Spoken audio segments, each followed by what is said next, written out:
Paz e graça, meus irmãos. Deus abençoe a todos vocês. Irmãos, eu preparei este testemunho para contar o que Deus fez na minha vida. Não exatamente o que eu fiz na vida, mas o que Deus fez na minha vida. São coisas incríveis, coisas maravilhosas. Deus tem um poder tão grande, mas tão grande, e Ele fala com cada um pessoalmente. É só você abrir o coração para Ele e Ele fala contigo. No mundo, as pessoas andam de um lugar para outro, como se não tivesse um horizonte. Mas eu creio que Deus coloca pessoas na vida, na minha, na sua, na vida de qualquer pessoa que se dispõe a fazer o que Ele manda. Então as pessoas que Ele designa entram na tua vida sem nem você imaginar, sem você perceber. E essa pessoa entra na tua vida para te abençoar de uma forma ou de outra. É como se fosse um elo de ligação que as pessoas têm umas com as outras. Então existe essa ligação, mesmo sem elas se conhecerem entre si, mas Deus sabe os propósitos que Ele tem na vida de cada um. Então Ele faz essa aproximação e essa separação, entendeu? Ele aproxima as pessoas de acordo com o seu propósito, de acordo com o que Ele quer para a vida de cada um. Ele fez isso comigo, juntou pessoas, aproximou pessoas de mim, separou as pessoas, tudo para abençoar a minha vida e abençoar as outras pessoas que também passaram por minha vida. Deus tem esse poder. Incrível, né? E você nem percebe que Ele está fazendo isso, mas Ele está fazendo caladinho, no cantinho dele lá. Ele está fazendo, falando com um, falando com o outro, só para abençoar você. E a mim também. Pois Ele me abençoou muito. E o meu testemunho fala um pouco disso, meu irmão. Antes, eu gostaria de fazer uma pergunta para cada um de vocês. E esta pergunta também é dirigida a mim. A pergunta que eu quero fazer é a seguinte: como estará o teu coração naquele dia que o Senhor tratará contigo? E as tuas mãos estarão fortes? Na palavra de Deus está escrito: Ele falou, Ele mesmo falou e Ele fará. Irmãos, eu fiz aqui uma versão do céu, mas numa visão humana. É uma visão humana. Lógico que a Cidade Santa não é desse jeito. Porque o que Deus fez para cada um de nós, para mim e para você, olho nenhum viu, ouvido nenhum ouviu, e mente nenhuma imaginou o que Ele preparou para mim e para você. E a receita é tão simples para ter acesso a essa cidade, a cidade de ouro. É simples demais. E no meu testemunho, essas joias que Deus preparou estão contidas no meu testemunho. Elas estarão também aqui, ó. Joia 1, joia 2, joia 3, joia 4 e joia 5. Aqui tem receitas para que eu e você tenhamos acesso à Cidade Santa. Então, meu irmão, continue com o testemunho, que ao longo dele você vai entender o que eu estou falando agora. Fique na paz, que Deus abençoe cada um.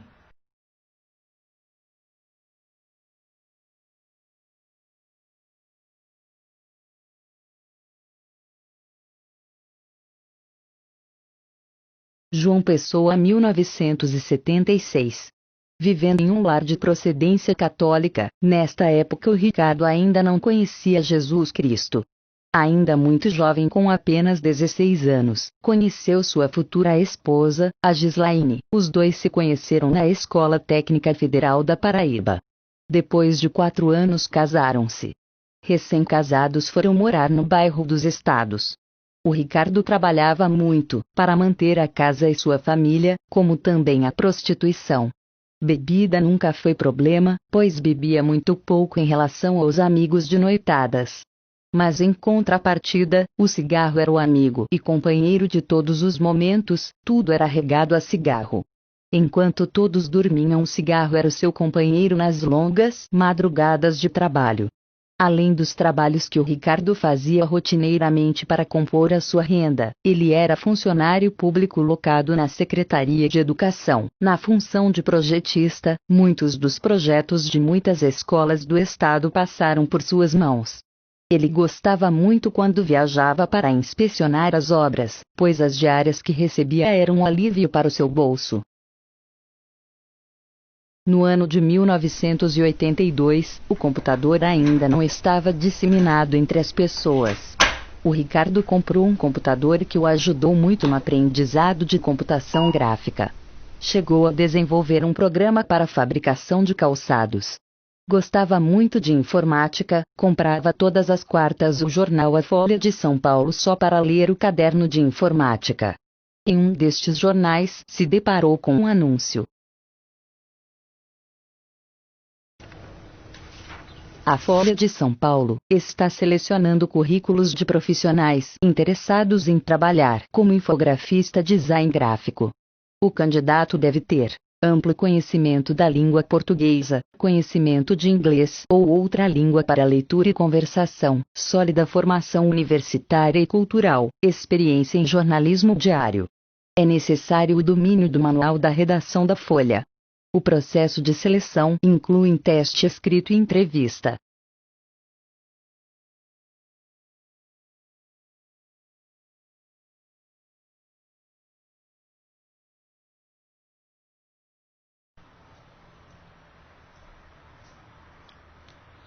Irmãos, quando eu vi aquele anúncio, eu pensei comigo mesmo, será que eu deveria enviar esse currículo?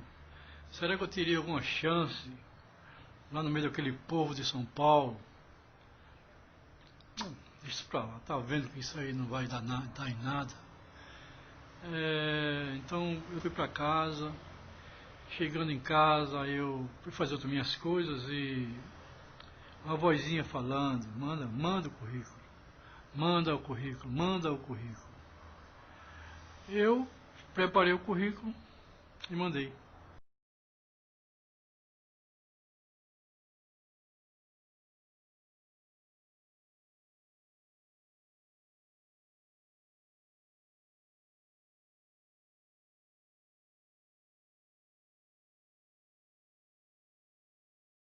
O telegrama foi entregue na quinta-feira. O Ricardo teria que estar em São Paulo exatamente na segunda-feira de 7h30. Não tinha tempo a perder, pois a viagem seria de ônibus.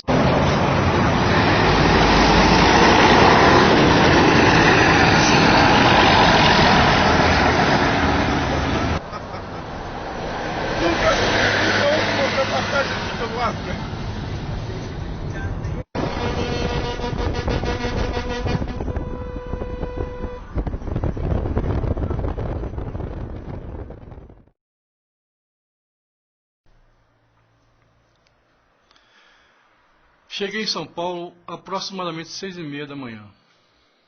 Fiquei muito apreensivo. A cidade é muito grande. Nunca tinha visto uma coisa daquela. Muitos prédios. Realmente é uma selva de concreto. Pedi informações de como chegar até o prédio da Folha de São Paulo. Peguei o metrô e me dirigi até uma estação próxima do prédio. Chegando lá, já vi uma fila muito grande. Pedi informações se aquela fila era para a seleção e entrevista das pessoas que os currículos haviam sido selecionados. E entrei na fila e fiquei aguardando a minha vez.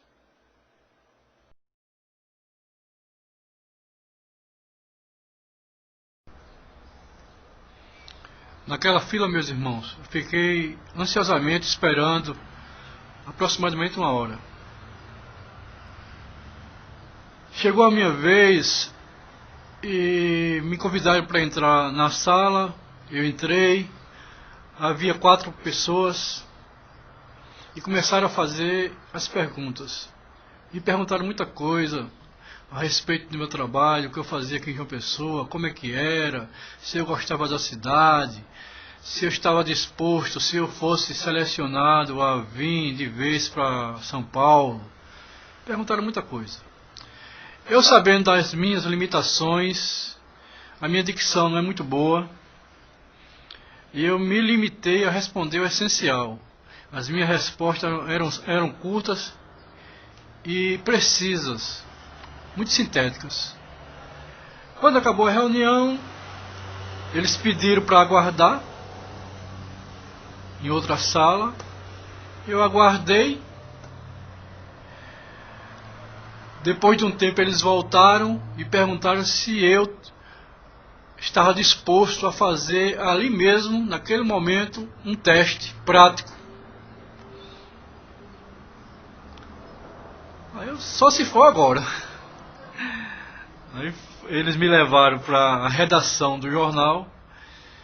Quando eu entrei naquela redação, uma coisa muito grande. Vocês vão ver em algumas imagens que eu vou mostrar aqui. É muito grande uma redação do jornal, de grande porte. Fiz o teste e fui aprovado.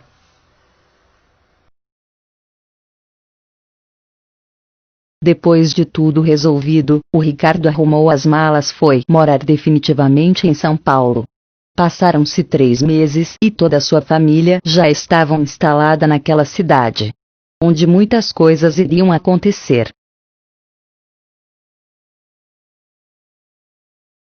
Passando na frente de uma igreja, a Gislaine escutou uma melodia celestial que ecoava com muita força aos seus ouvidos. Aquele momento sublime a fez entrar naquela igreja. Foi através daquele louvor que se entregou ao Senhor Jesus Cristo.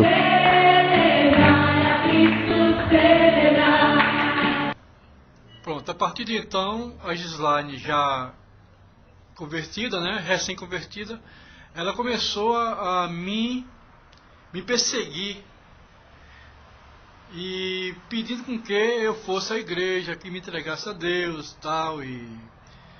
Foi esse tempo todo ela fazendo isso, esse serviço que o Senhor Deus ordenou a ela fazer. Só que eu não estava nem aí. Ela pedia para ir para a igreja, tal, vamos. E eu, na verdade, eu não estava nem aí para a igreja. Comecei até uns dias a levar ela na igreja. Levei muitas vezes ela na igreja, levava, ia buscar. Mas nunca queria compromisso nenhum. Eu aqui e a igreja lá.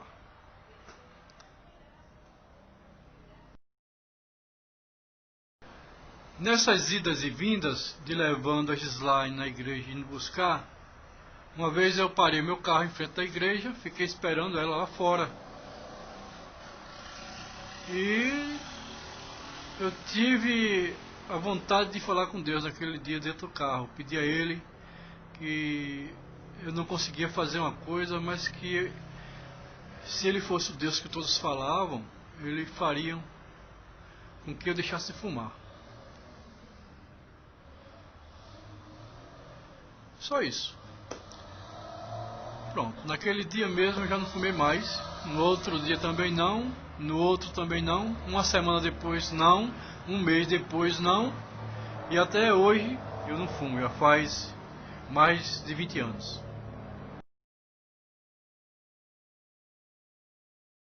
Surgiu um edema no pescoço do filho do Ricardo muito estranho, um líquido denso cristalino, como água saía daquele edema, e aquilo começou a crescer de maneira tal que seus pais ficaram muito preocupados. Levaram o rapaz ao médico, foi feita uma bateria de exames, e os médicos acharam por bem fazer uma cirurgia.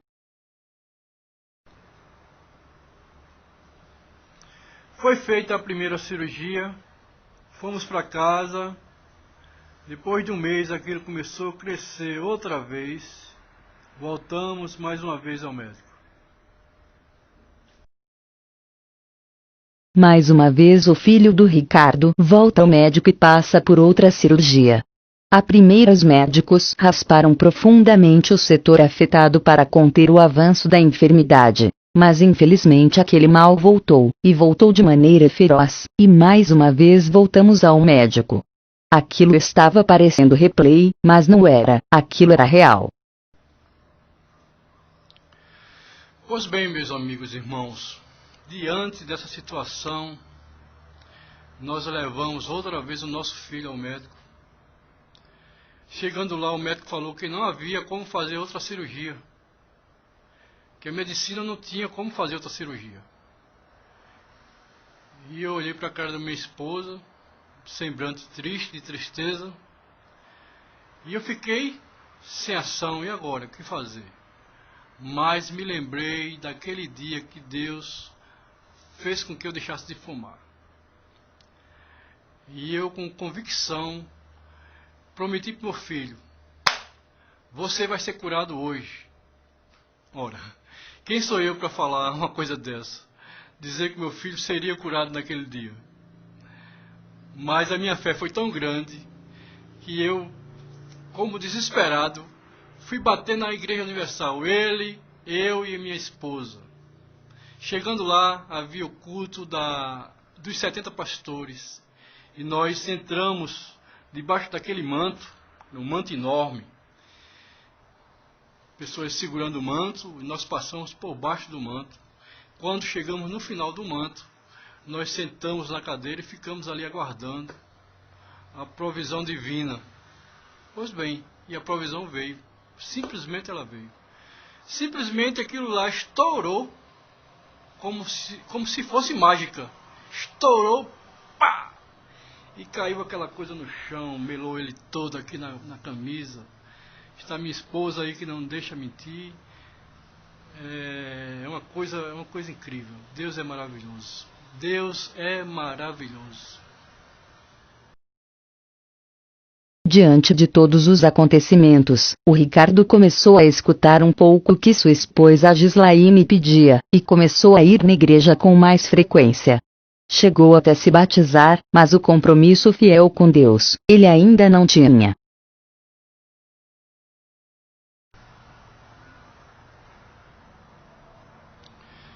Meus irmãos, Deus quando te chama, e Ele tem algo na tua vida, e você parece que não escuta o que Ele está te falando, Ele vem de maneira surpreendente e te chacoalha, te sacode para que você acorde. Se mesmo assim você não acordar, Ele usa todos os seus artifícios para fazer com que você desperte. Ele fez isso comigo. Deus usou indiretamente o meu filho para falar comigo. O meu filho, muito gordo, 130 quilos, já estava com dificuldade de andar. Levamos ele ao médico. O médico falou que ele precisava fazer uma cirurgia bariátrica. Essa cirurgia, eles cortam, diminuem o estômago e colocam um anel de silicone no esôfago, na passagem do alimento para o estômago, para fazer com que a pessoa não coma muito. Pois bem, a cirurgia foi feita, costuraram ele e mandou para casa.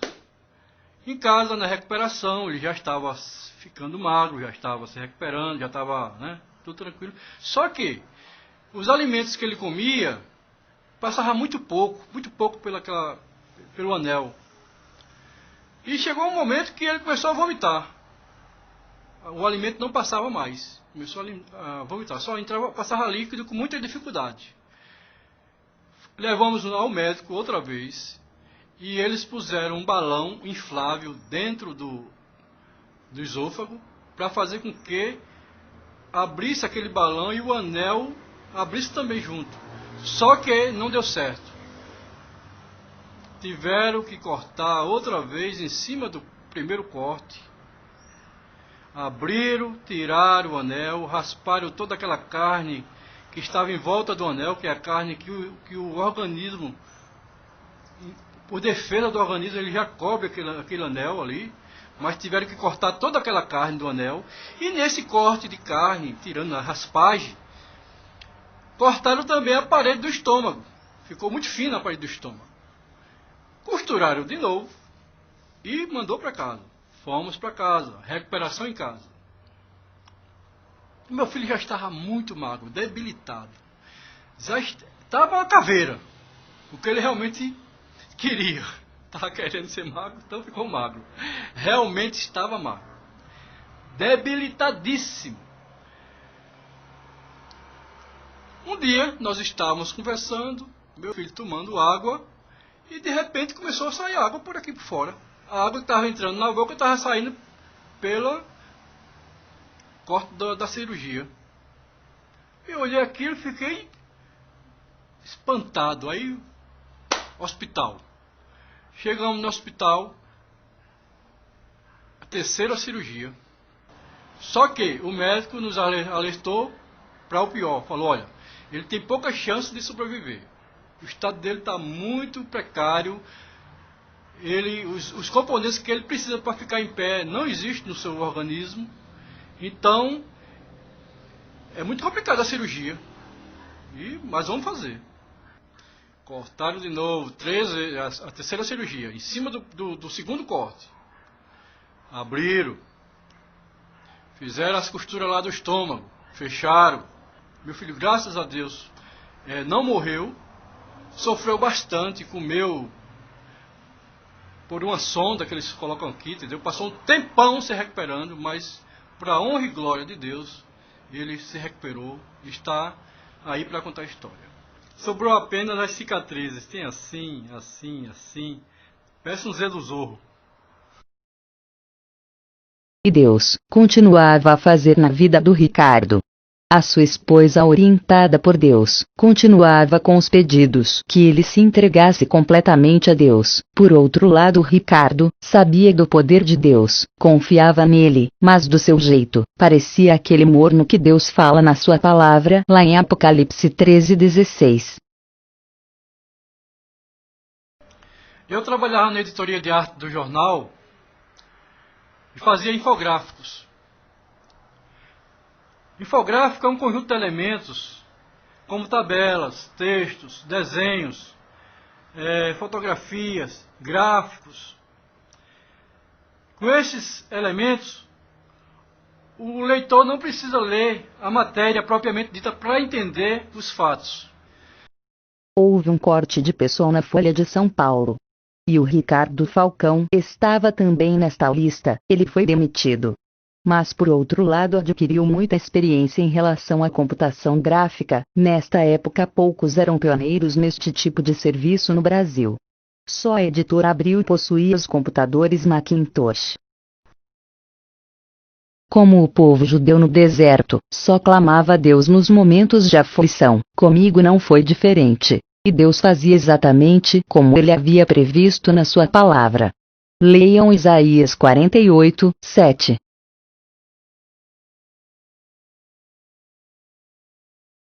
E agora, nessa nova condição de desempregado, pensei comigo mesmo, agora não tem jeito, estou frito. Mas Deus é Deus. Mesmo você sendo infiel, Ele continua sendo fiel a você. E fui para casa. Passei um mês de férias. Quando acabou esse período, coloquei o currículo embaixo do braço e fui bater no concorrente da Folha de São Paulo, o jornal O Estado de São Paulo, o maior jornal do país. Cheguei lá, fui falar com o editor de arte. Para minha surpresa, ele falou, olha, eu já conheço o teu trabalho. Tem uma vaga aqui, se você quiser, começa agora mesmo. Deus é demais. Então, eu comecei naquele mesmo dia. E para você ter uma ideia, eu ganhava X na folha. Fui ganhando 3x. Glória a Deus. Naquele jornal, o Ricardo trabalhou por mais de 15 anos, muitas águas rolaram sob a ponte. O Ricardo criou uma nova modalidade de crente. Crente São Paulo. Enquanto estava em São Paulo era crente obediente, mas quando voltava para Paraíba, sua terra, o negócio descambava e virava o crente sem vergonha.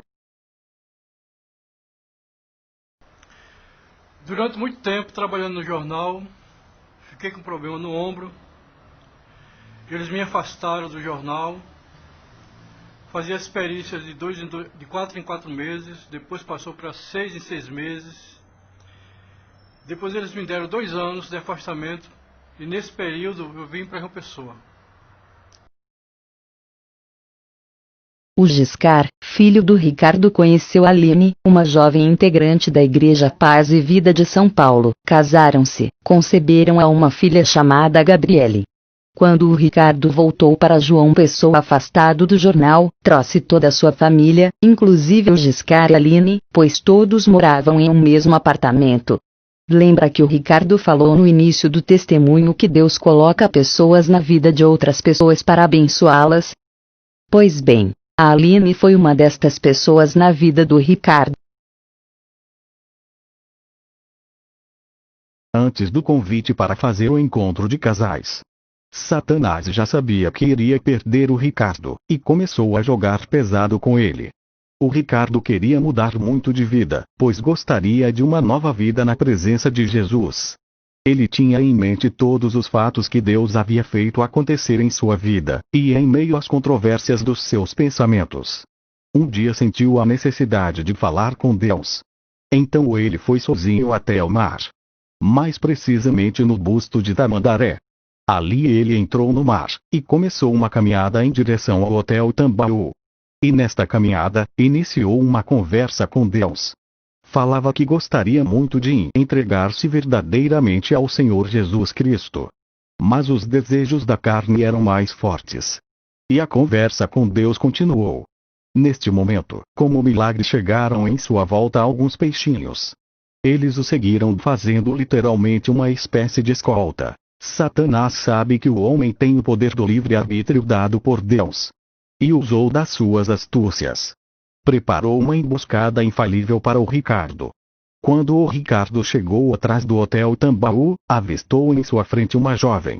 Ela simplesmente baixou a parte de baixo do biquíni e começou a urinar. Tudo isso aconteceu a poucos metros dos olhos do Ricardo. Neste momento os peixinhos já não estavam mais com ele.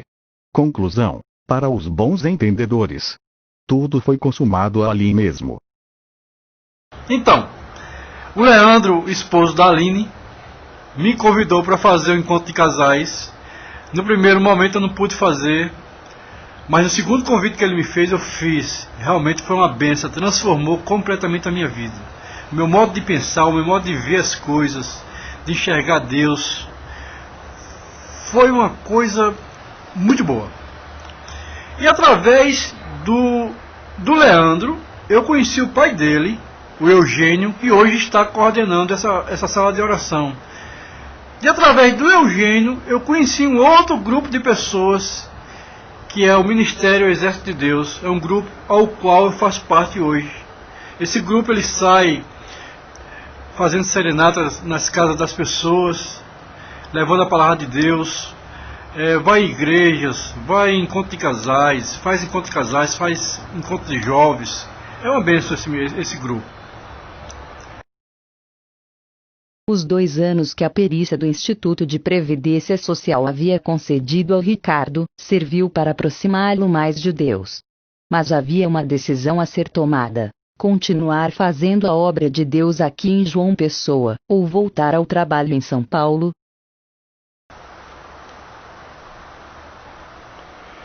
E agora eu fiquei num beco sem saída. O que fazer? Ficar em João Pessoa, fazendo a obra de Deus, ou voltar para o trabalho lá em São Paulo? Reuni a família e falei que tomaria essa decisão lá em São Paulo. E viajei. Chegando em São Paulo, não fui para o meu apartamento, fui para a casa de um amigo meu. E fui dormir lá. Isso foi no domingo. E na segunda-feira eu teria que tomar essa decisão. E eu não conseguia dormir nessa madrugada do domingo, não conseguia dormir. E chegou o momento que eu me ajoelhei ali na cama, nos pés da cama, e eu falei com Deus: Deus, eu preciso que o Senhor venha falar de alguma forma para mim. Eu tenho que tomar uma decisão daqui a pouco. Está em jogo tudo, a minha família, tudo. A minha profissão, tudo está em jogo. Mas também o Senhor sabe que eu estou fazendo a sua obra lá em João Pessoa. E o Senhor tem que vir aqui de alguma forma falar comigo. Mandar alguém falar comigo, não sei. Mas eu preciso do Senhor. Em última instância é o Senhor. E eu fui dormir, tranquilo. E no outro dia, cedo da manhã, 7 horas aproximadamente, bateram na casa do meu amigo. E ele foi na frente, foi lá fora atender. E eu fiquei aqui me preparando para ir para o jornal tomar aquela decisão. Daqui a pouco meu amigo volta com essa revista aqui na mão. Ele jogou a revista para mim e eu peguei a revista no ar. E eu folhei a revista, lá na página 9 da revista estava escrito: que rumo sua vida está tomando? Logo mais abaixo: o que é mais importante para você? E mais abaixo tinha 10 questões, 10 perguntas. É mais importante para você a diversão, o seu emprego, a sua carreira, a sua saúde, a sua felicidade, a sua esposa, os seus pais, os seus filhos, uma boa casa, boas roupas e qualidades, ser o melhor em tudo que faz ou adorar a Deus?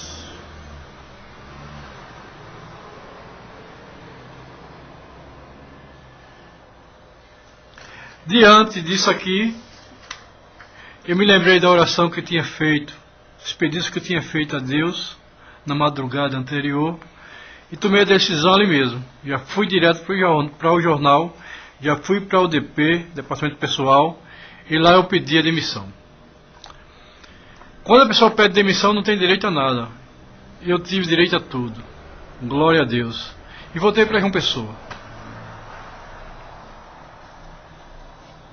Já em João Pessoa, o Ricardo continuou a fazer a obra de Deus. Também sabia que teria que empregar o dinheiro em algo importante, e decidiu construir uma casa. Outra decisão a ser tomada: onde construir a casa? Construir no Valentina de Figueiredo, claro, pois todos estão lá. O Ministério Exército de Deus, o Giscar, filho do Ricardo, a Aline, mãe da Gabriele, pois a Gabriele, neta do Ricardo, precisaria do apoio da sua mãe Aline, já que a mesma mora com o Ricardo e a avó Gislaine. Bom, depois de tudo resolvido, já aqui em João Pessoa, servindo a Deus, fazendo a obra dele, uma casa boa para morar, perto do nosso filho, perto da mãe da nossa neta, a Aline. Mas e o dinheiro? Como eu iria manter a família? Estava desempregado. Então nós fomos ao INSS e demos entrada em alguns papéis. Simplesmente o INSS me aposentou. Lembra do cigarro? Aquela facilidade que eu deixei de fumar? Do mesmo jeito aconteceu com a minha aposentadoria. Simplesmente ele me aposentou. E agora estou eu aqui, tendo a certeza que fui escolhido por Deus. Essa é a primeira joia.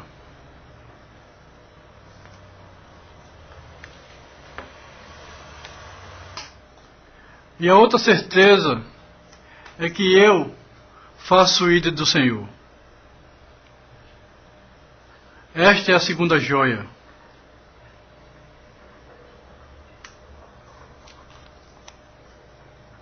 Fazendo o ídolo do Senhor, eu também tenho outra certeza. A certeza que Ele vai prover tudo que eu precisar. Esta é outra joia. Ele proveu para mim, para manter minha família com a aposentadoria. E a outra certeza, é uma outra joia que ele me deu, que é a certeza da minha salvação. Eu tenho certeza que eu vou entrar na cidade santa.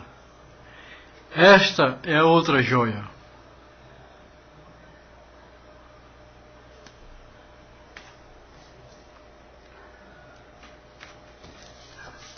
Também tem outra certeza, que é o caminho da perdição. Se eu desobedecê-lo. E essa certeza é através de perguntas que ele te faz.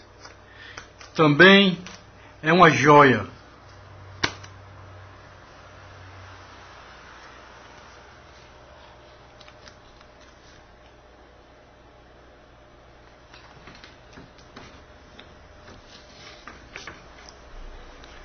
Portanto, meus irmãos, está aqui todas as receitas que Deus preparou para cada um que se dispõe a segui-lo.